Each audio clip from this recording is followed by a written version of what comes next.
Hello, Anita. Hi, Lilu. How are you? Good. It's good to be with you. It's good to see you in person after everything that I've heard about your story and the miracle of you being alive right now. I know it feels great, and I'm so excited to be interviewed by you. Thanks to Wayne Dyer. He's such a beautiful spirit.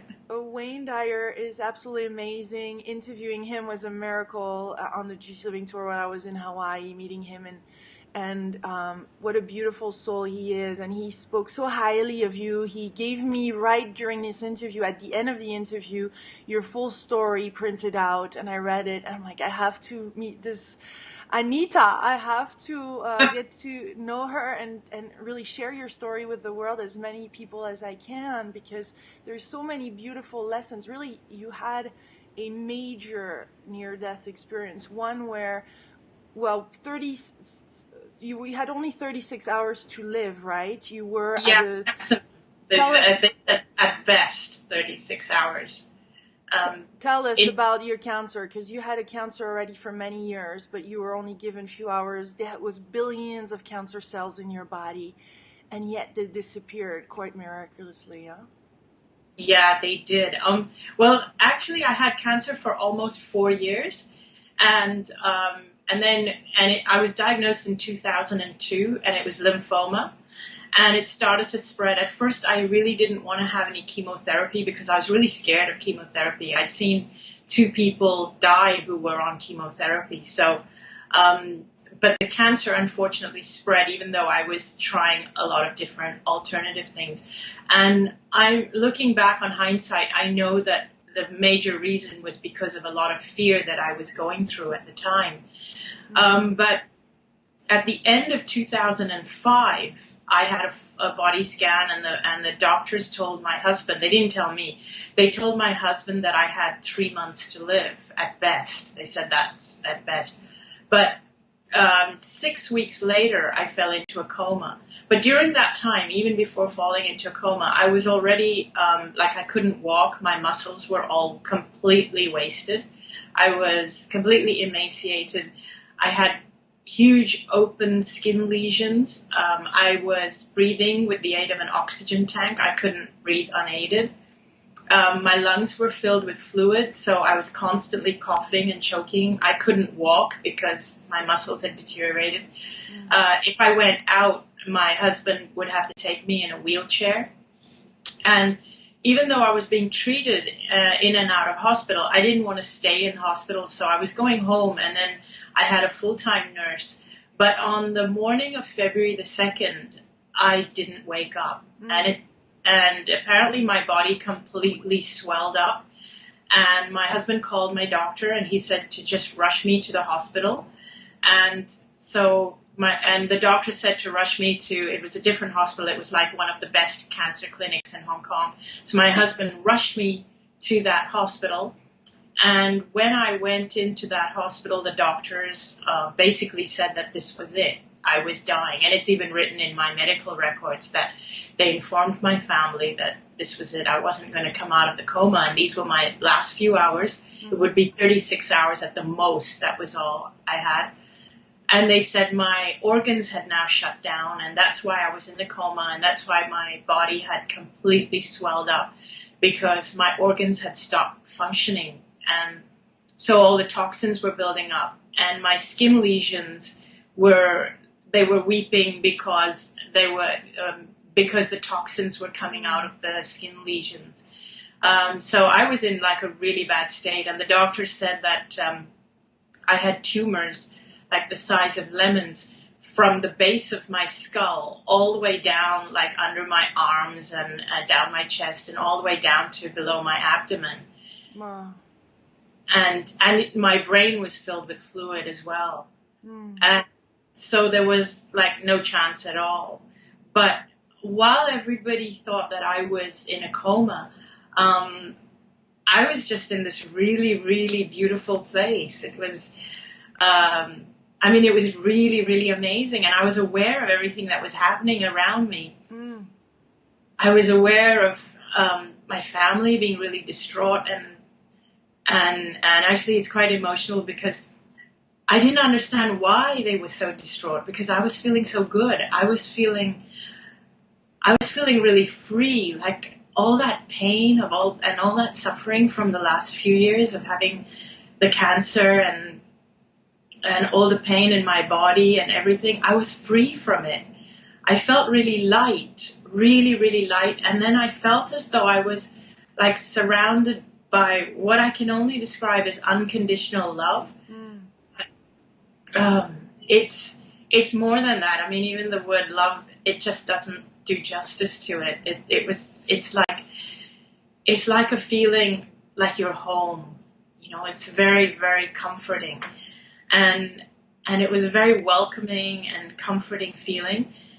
And I was aware that I could see and hear and feel everything that was happening, and not even what was around me, but I saw the doctors telling my husband and my mom, who was there, that my organs had shut down, and that was it. I was dying. Mm-hmm.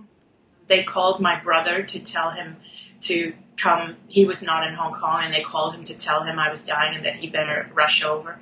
Now, my brother, even before he got the call from my husband, he already sensed something was wrong. So he already started booking a flight, and he couldn't get a flight in the town he was in. So he actually hired a car to drive 3 hours to the next town to get a flight. And there was a sense of urgency that he just wanted to come and be here with me. And while I was in that state, I was even aware of my brother and what he was doing, and him getting on the plane and coming to see me. And then I had this feeling that I don't want to die before he comes here. I don't want him to see my body just laying there dead, because that would be quite distressing for him. And I just had that feeling that I didn't want to do it. My brother's older than me, but I sort of just felt a sense of protectiveness over him. And a lot of what happened while I was in that state is quite confusing, because it didn't feel like time runs linear. It feels like everything was happening at the same time. Like whatever I brought into my awareness, it was happening in front of me. You know, whether I was thinking, whether I brought my husband into my awareness, he was there, and I understood my purpose with him. I understood that his purpose and my purpose was linked, and we were meant to be in this life together. And if I understood that if I died, he would die as well. He would follow me soon after. He wouldn't be able to fulfill his purpose. And then I became aware of my father. His presence was just around me, because my father had passed away 10 years before that. And at the time when I was growing up, I used to have a lot of, I would say, differences with my father, because he's quite Orthodox Hindu, and I used to rebel against it. Like, he'd wanted me to have an arranged marriage, and I didn't. So there were a lot of a lot of differences. But in that state, it was really amazing. It's like we're without our culture, we're without our egos, without our bodies. And I felt nothing but unconditional love from him. How amazing. Yeah, so it was so like... you were surrounded, really, or you could bring in that space the people that you love and wanted to be with and see. It was really effortless. Boom, as soon as you had that thought, they were there and you were experiencing them from an unconditional point of view. Absolutely, yes. Because it was like thoughts, if you can even call it thoughts, it was like awareness. You bring something into awareness and it's instantly. It's just there. It's happening. It's right in front of you. There's no time lapse. And even coming back into this realm, it's very hard to put everything into a sequence, because it all felt like it was happening at the same time. Mm-hmm. I was even aware of other lives. It was as though I had lived other lives. But I was watching those lives, not like they were past lives, but like they were actually happening there in front of me. So it's like all of time exists at the same time. there is only now. There is only the present moment, and everything is happening at the present moment. The past, the present, the future. Because I saw the possibility of the future, of whether I lived or I died. I saw both possibilities, and it could have gone either way. And you had a choice. I had a choice of whether I wanted to come back or not. And at first, I really didn't want to come back. I didn't want to come back because... Felt so good. It was just, yeah, it felt really good. And I didn't want to come back to that heavy, burdensome, sick body. I mean, my body was so wasted. I just thought there was no use. And that body was not just causing me pain, but it was causing pain for my whole family to see me like that. It was causing pain to my husband, who was caring for me, my mother. So I really didn't want to come back. And when I had the thought of not coming back, it was like I saw that happening, that I hadn't come back, and then the doctors actually telling my family that I had died because of organ failure due to end-stage cancer that had spread. And so I actually saw that happening, and then my distraught family. But so the doctor, you're saying, announced you were dead, and the line was flat, and your heart was not beating anymore, and you were gone, medically gone. I was medically gone. And then, but at the same time, I also, see, this is why it's so hard to put it all into sequence, because I also started to get this understanding of why I got the cancer in the first place. I started to understand that the cancer was like a culmination of everything I was up to that point in life. And I had always been very fearful. Like, I'd always feared letting people down, disappointing people. I had a lot of fears. You know, I feared cancer. I feared chemotherapy. I feared eating the wrong foods, you know, foods that caused cancer. And I just lived a really fearful life. And everything that I did in life, I did out of fear, not out of love for myself or love for my body or love for who I was. But I did it out of fear, out of a fear for the consequences. And so I just completely understood that my life was just a culmination of fearful thoughts.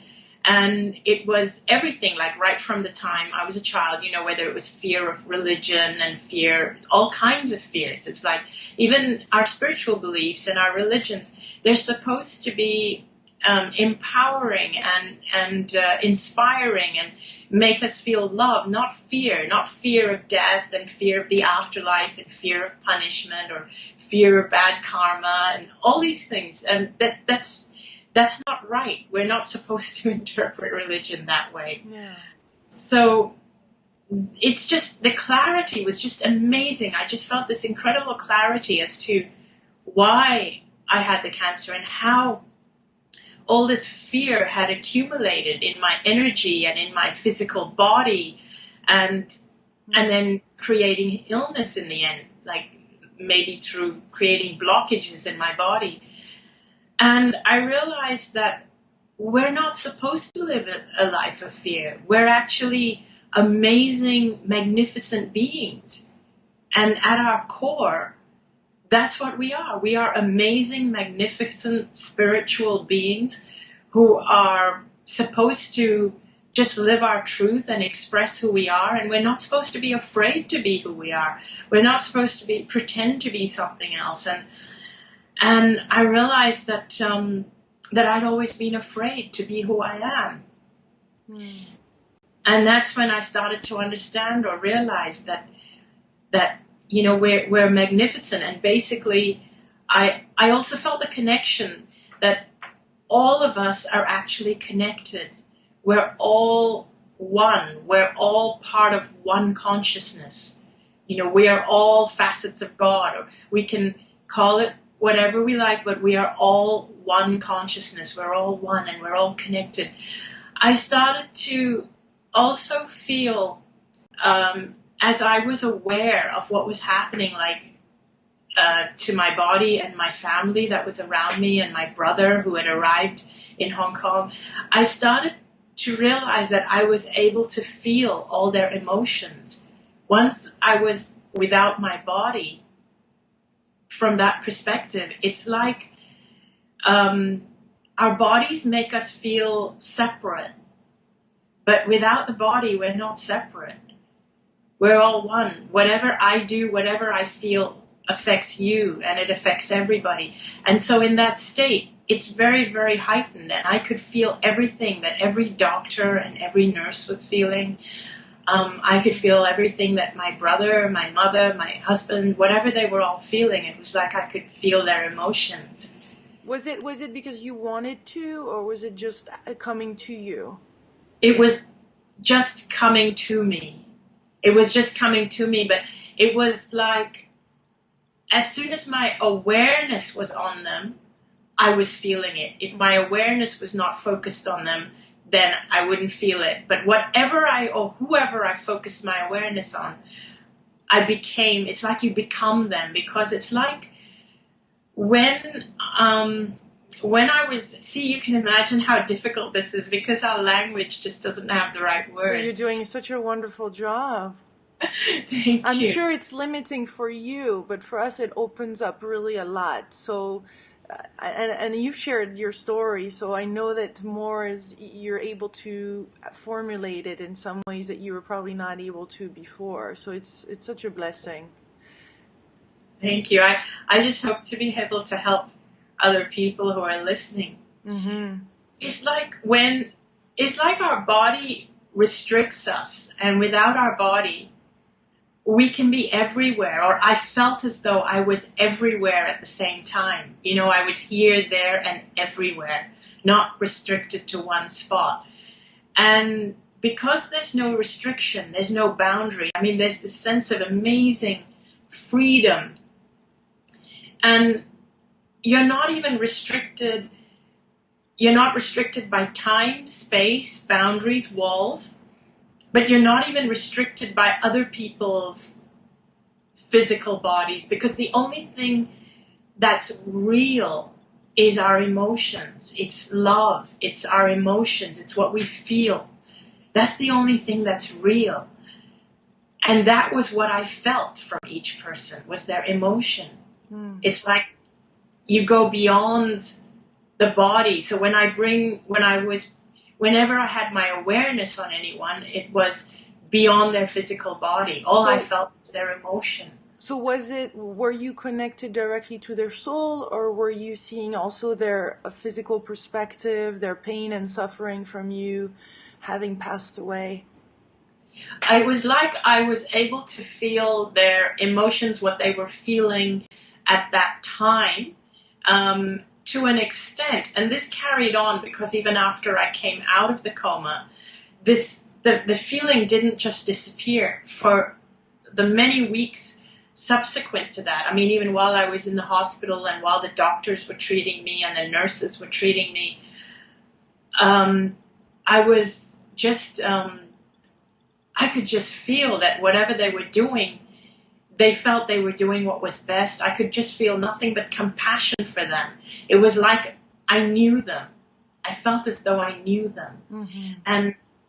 And in fact, I'm jumping ahead, but the doctors were conducting tests, which I didn't want them to conduct. And I was telling them, you don't need to conduct any more tests, because I know I'm fine. I know you're not going to find anything.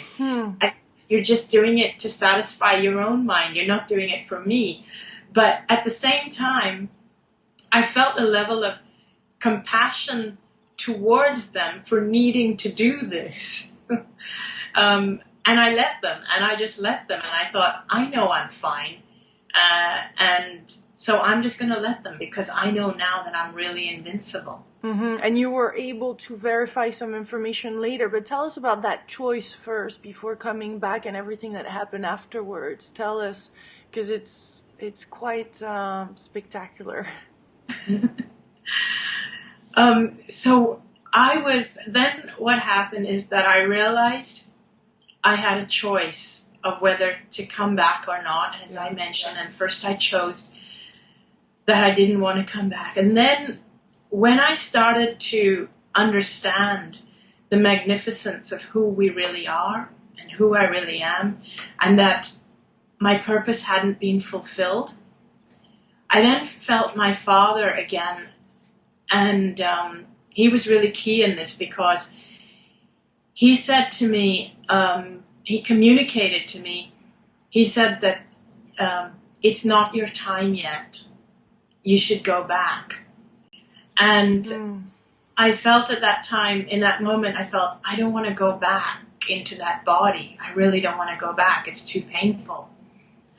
And then in that moment, I seemed to understand, and it could have been my father communicating this to me, or, it could have been the source that connects all of us. But I seemed to immediately in that moment understand that now that I knew the truth of who I am and what my purpose is, that my body would heal very quickly, that my body would just reflect this truth, that the body is not the real me.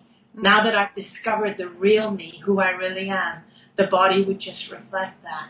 And I seemed to understand that. And I also felt the presence of many other beings, including my best friend who had passed away from cancer. I felt her presence, and I had missed her a lot before then, but she was there, and it was just really good to see her, to sense her there. And I sensed her presence, and she was like really at peace, totally at peace, and that felt really good, because it was like feeling like you're embraced, and just being like you're surrounded by this ocean of unconditional love. And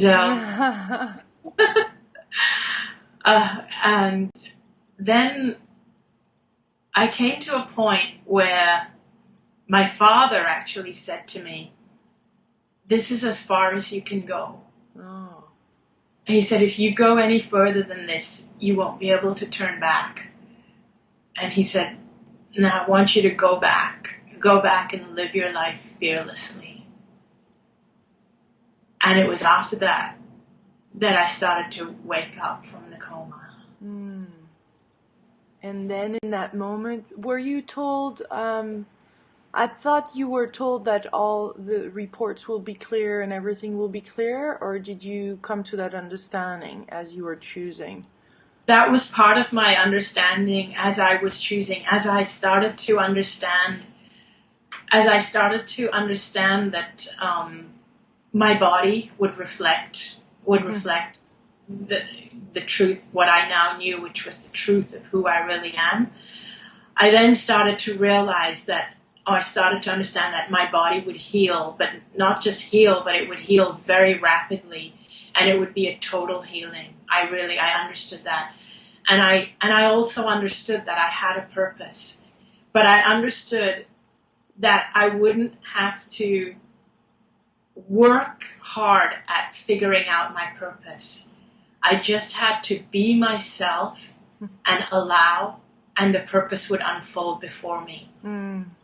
What a beautiful lesson for all of us. Another one. Thank you. And that was the biggest thing I learned, was that I just had to go and be myself and live life with abandon, and my purpose would unfold before me. Just had to allow it, that's all. Not pursue it, but allow it. So from what I read too, Anita, you had a sense of, or you still have a sense of being invincible. Yeah, Tell us more about that. It's been an amazing journey, because everything I felt and sensed has just been confirmed after I came back. Because as I started to awaken, I was in a real blur when I started to come out of the coma. It was like I had one foot on each side. I didn't really understand what was happening.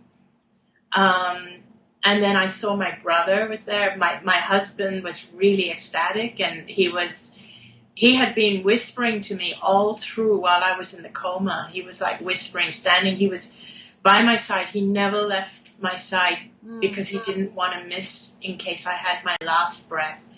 And he'd been whispering that I'm waiting for you, come back, come back. And when I came out of it, he was there, my mom was there, my brother was standing there. And then when I saw my brother, I said, hey, I knew you were here, you made it. And then he looked at me and he said, how did you know? And but he was like smiling when they were kind of like really happy, saying, she's awake, her eyes are opening. And they started to call the doctor.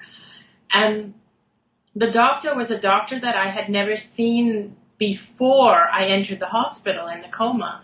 So when he came in and I called him by name, I said, good morning, Dr. Chan. And first he said, oh, wow, you're up. I'm so glad. And then he said, but how did you know my name? And I said, aren't you the doctor that saw me when I came into the hospital? And he said, but you were in a coma. Your eyes were closed. How could you couldn't have seen me? And I said, I was. I really had no idea I was in a coma because I could see everything. I said, I was in a coma? I really had no idea. And then he said, I came in to tell you good news. I came in to tell you that your organs have started functioning. And I looked at him and I said, but I knew that already.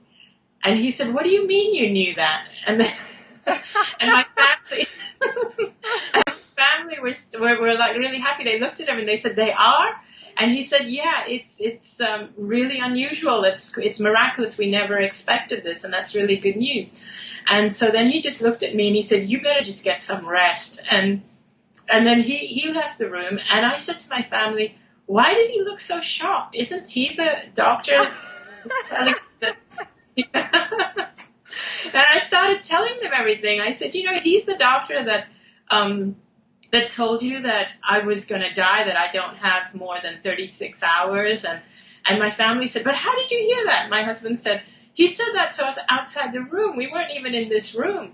And I said, are you sure? But I heard it. And then I said, are you sure I was in a coma? Because at 4 a.m, I started choking and coughing. And then my husband, you went and called the doctor. You called the nurses, and then they made an emergency call to the doctor, and then he took out fluid from my lungs. And I described the whole thing, and they were saying, how could you have seen that? They had no idea that I knew every single thing. And I even described to them how one of the male nurses had said, we can't find any veins, and anyway, she's really emaciated. I don't think she's going to make it. He basically had an air of giving up on me, like he wanted to give up. And I actually mentioned this in my book. And I mentioned this and I told him that. And then my brother was actually really annoyed when he heard that. And he said, I'm going to go have a word with him and tell him not to be so insensitive. Mm. And when he told the male nurse was really shocked. He said, I had no idea she could hear me. And he came in and he apologized profusely. So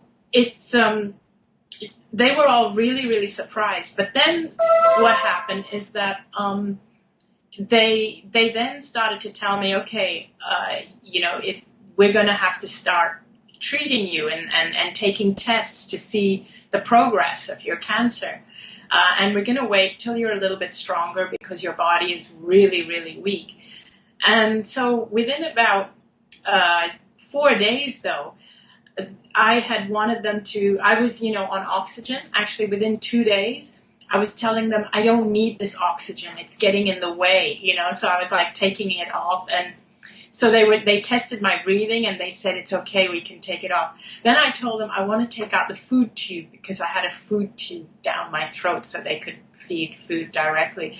I said, it's really uncomfortable. It's scratching my throat. I want to eat some real food like ice cream. And so they reluctantly took that out.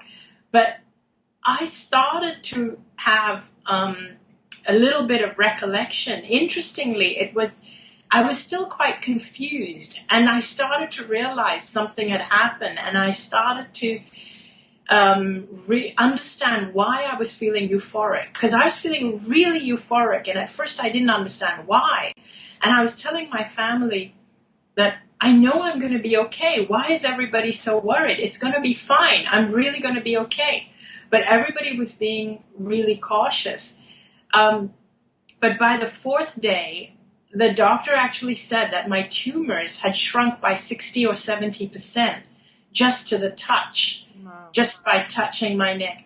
I still had the open skin lesions, so I had bandages and all. But because I was like really euphoric and the swelling had gone down and the tumors had gone down and I wanted to sit up and I wanted to listen to music because I love music. And I told my husband, could you please bring me my iPod? I really want to listen to music. And so he connected my iPod, and I couldn't put the earphones in because of all the tubes and wires, and I had some bandages. So he connected up little speakers, and so I was listening to dance music, and I was having my husband, brother, mother visiting me all the time.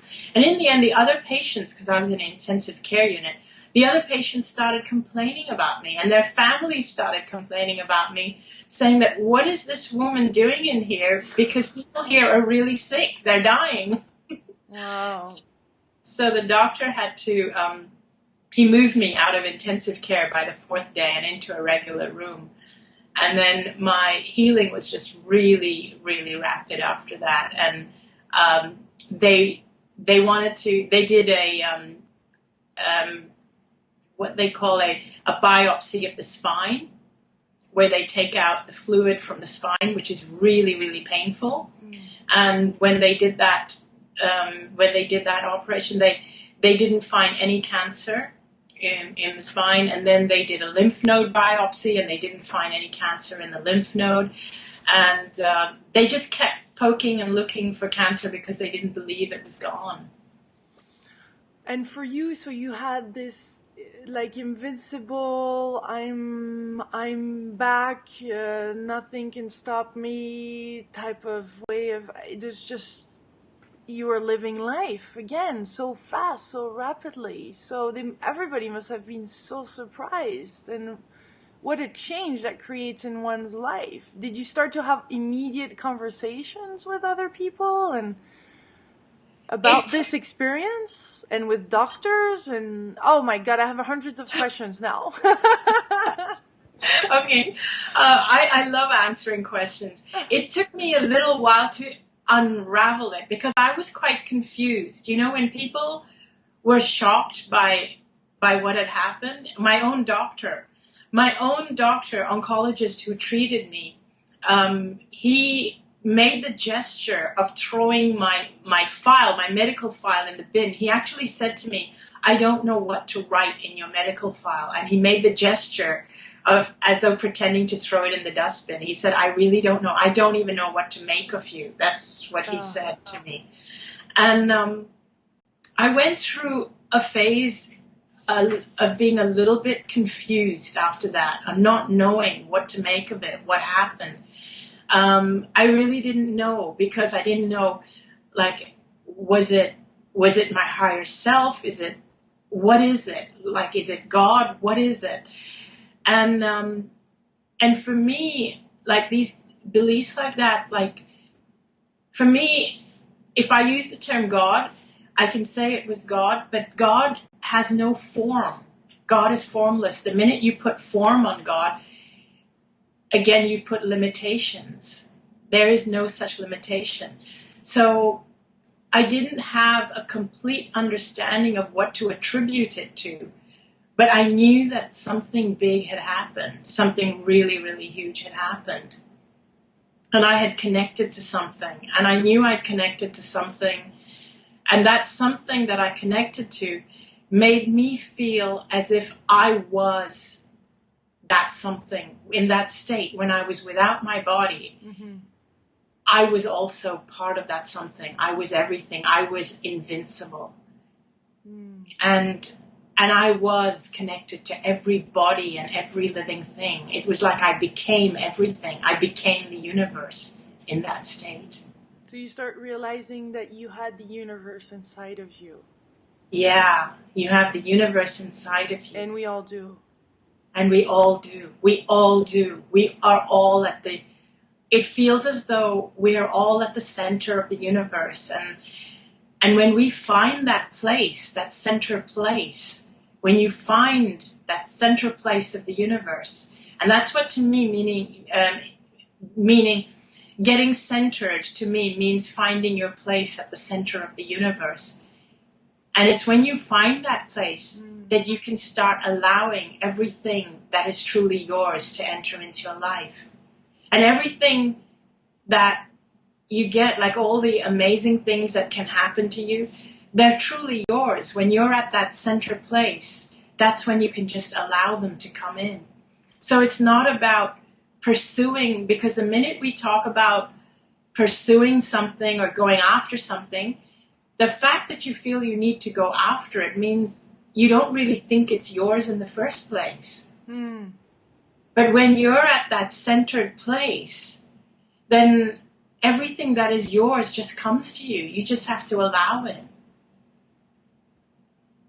And that's kind of what I discovered. Yeah, this is very different than how most of us have been brought up, and I guess how you've been brought up. So now, how do we really create our reality? Is there really anything for us to do, or just relax in this place, knowing that all is well?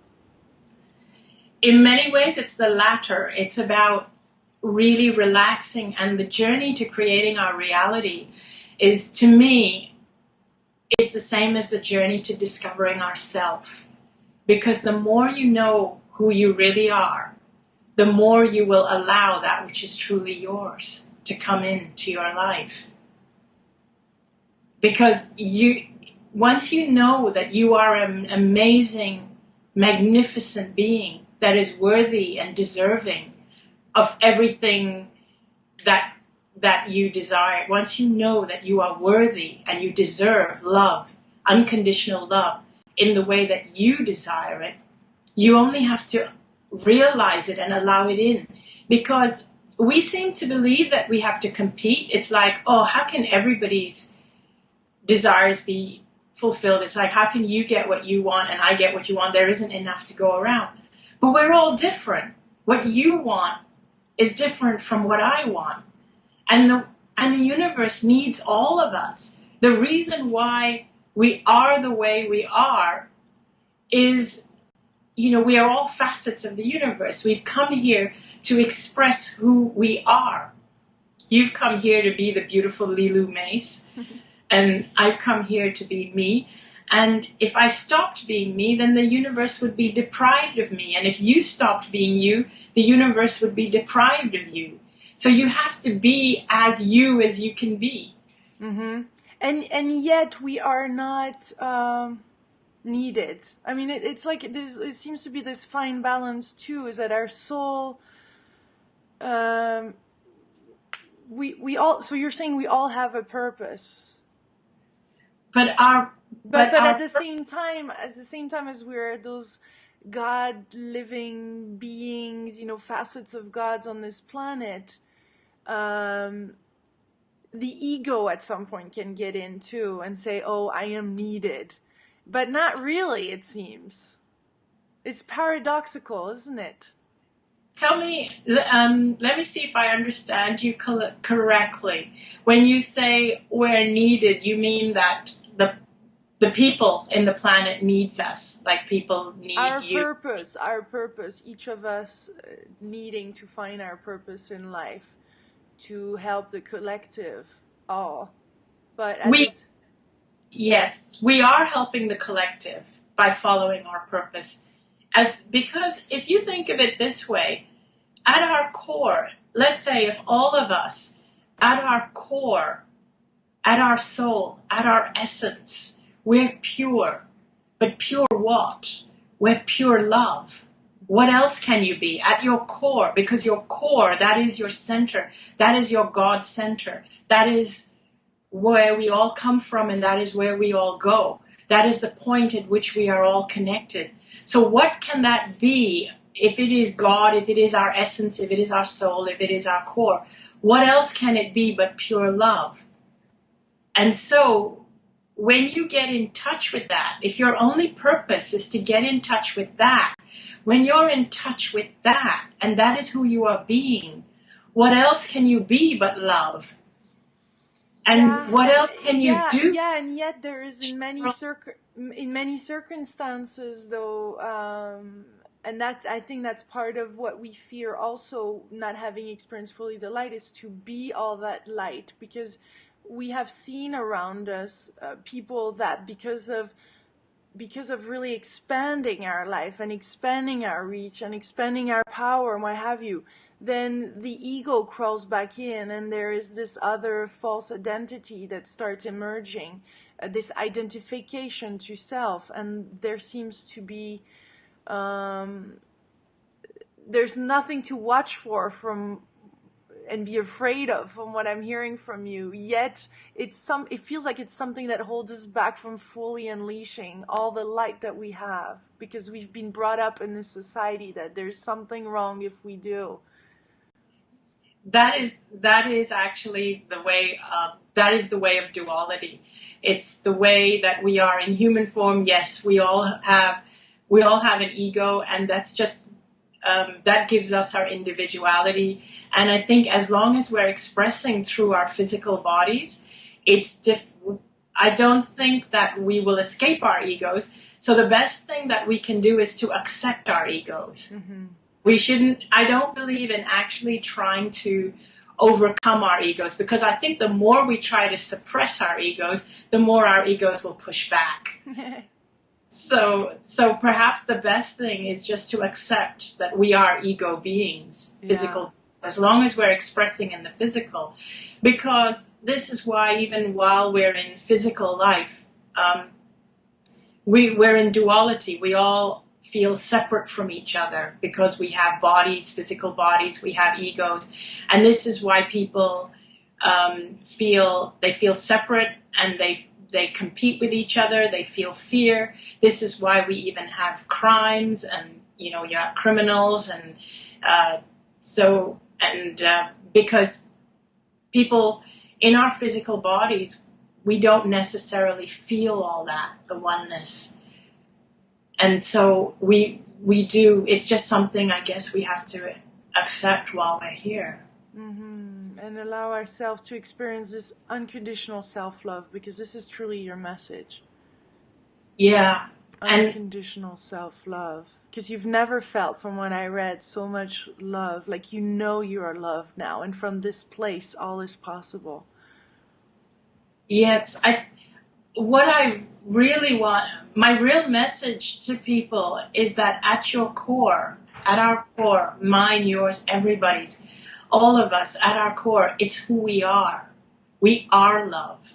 We really are. And so when you are being yourself, when you're totally being yourself, all you can be is love, because that's who you are at your core. Wow. And so don't be afraid to be who you are. Yes.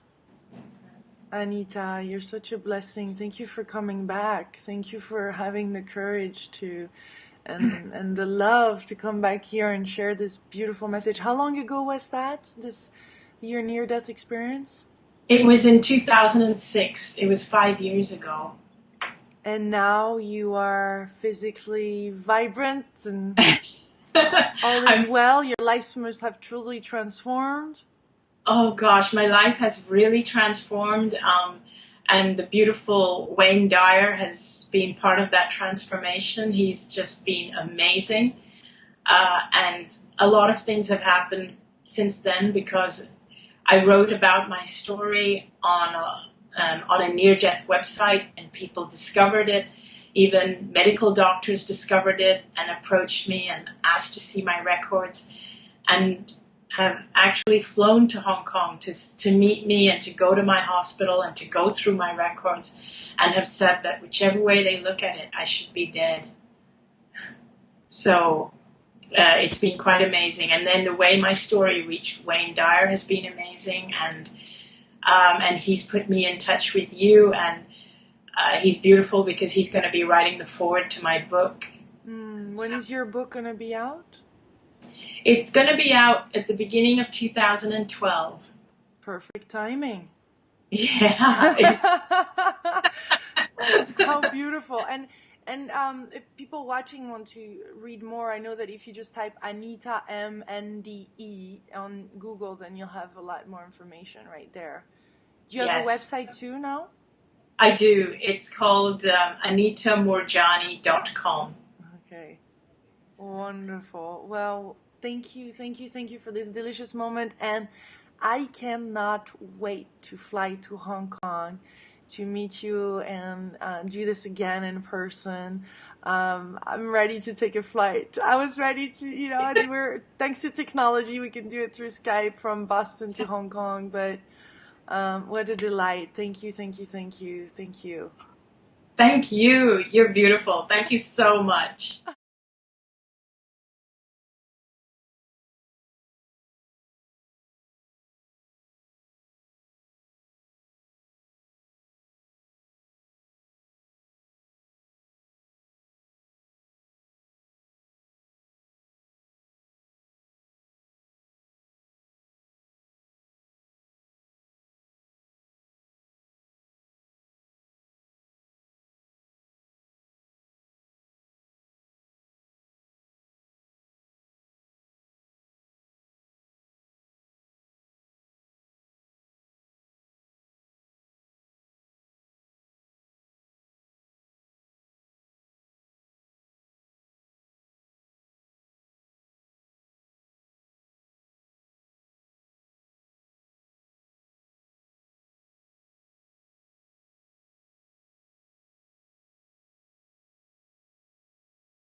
Doesn't do justice to it.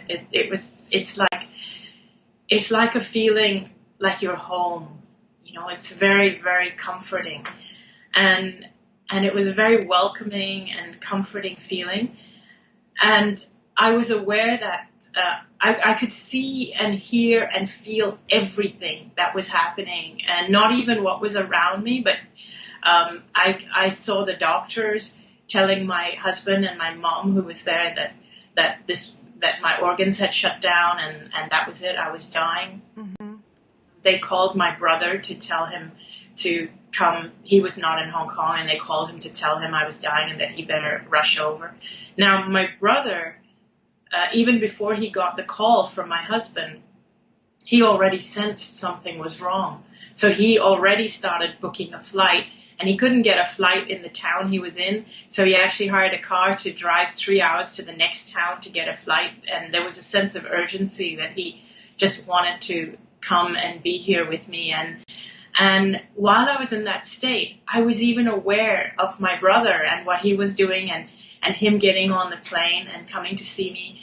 And then I had this feeling that I don't want to die before he comes here. I don't want him to see my body just laying there dead.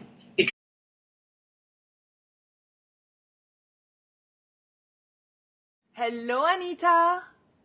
Hi, Lilu. How are you? Good. It's good to be with you. It's good to see you in person after everything that I've heard about your story and the miracle of you being alive right now. I know, it feels great. And I'm so excited to be interviewed by you. Thanks to Wayne Dyer. He's such a beautiful spirit. Wayne Dyer is absolutely amazing. Interviewing him was a miracle on the GC Living Tour when I was in Hawaii, meeting him, and what a beautiful soul he is. And he spoke so highly of you. He gave me, right during this interview, at the end of the interview, your full story printed out, and I read it, and I'm like, I have to meet this Anita. I have to get to know her and really share your story with the world, as many people as I can, because there's so many beautiful lessons. Really, you had a major near-death experience, one where, well, we had only 36 hours to live, right? You were Yeah, at best 36 hours.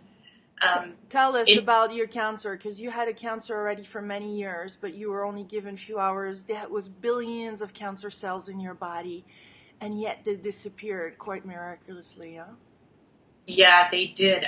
Well, actually, I had cancer for almost 4 years, and I was diagnosed in 2002, and it was lymphoma.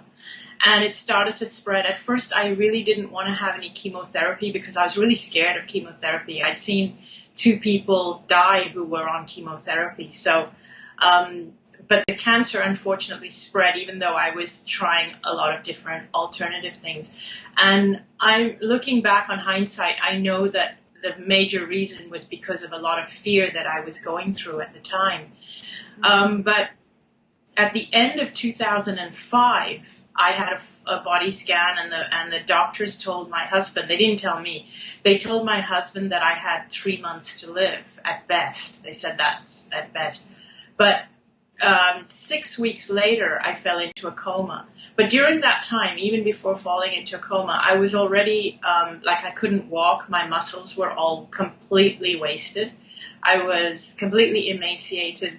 I had huge open skin lesions. I was breathing with the aid of an oxygen tank. I couldn't breathe unaided. My lungs were filled with fluid, so I was constantly coughing and choking. I couldn't walk because my muscles had deteriorated, really bad state. And the doctor said that I had tumors like the size of lemons from the base of my skull all the way down, like under my arms and down my chest, and all the way down to below my abdomen. Wow. And my brain was filled with fluid as well. And so there was like no chance at all. But while everybody thought that I was in a coma, I was just in this really, really beautiful place. It was, it was really, really amazing. And I was aware of everything that was happening around me. I was aware of my family being really distraught. And actually it's quite emotional because I didn't understand why they were so distraught, because I was feeling so good. I was feeling really free, like all that pain and all that suffering from the last few years of having the cancer and all the pain in my body and everything. I was free from it. I felt really light, really, really light. And then I felt as though I was like surrounded by what I can only describe as unconditional love. It's more than that. I mean, even the word love, it just, if I went out, my husband would have to take me in a wheelchair. And even though I was being treated in and out of hospital, I didn't want to stay in hospital. So I was going home, and then I had a full-time nurse. But on the morning of February the 2nd, I didn't wake up. And apparently my body completely swelled up. And my husband called my doctor, and he said to just rush me to the hospital. And so the doctor said to rush me to, it was a different hospital. It was like one of the best cancer clinics in Hong Kong. So my husband rushed me to that hospital. And when I went into that hospital, the doctors basically said that this was it. I was dying. And it's even written in my medical records that they informed my family that this was it. I wasn't going to come out of the coma. And these were my last few hours. It would be 36 hours at the most. That was all I had. And they said my organs had now shut down. And that's why I was in the coma. And that's why my body had completely swelled up, because my organs had stopped functioning. And so all the toxins were building up. And my skin lesions were weeping because because the toxins were coming out of the skin lesions. So I was in like a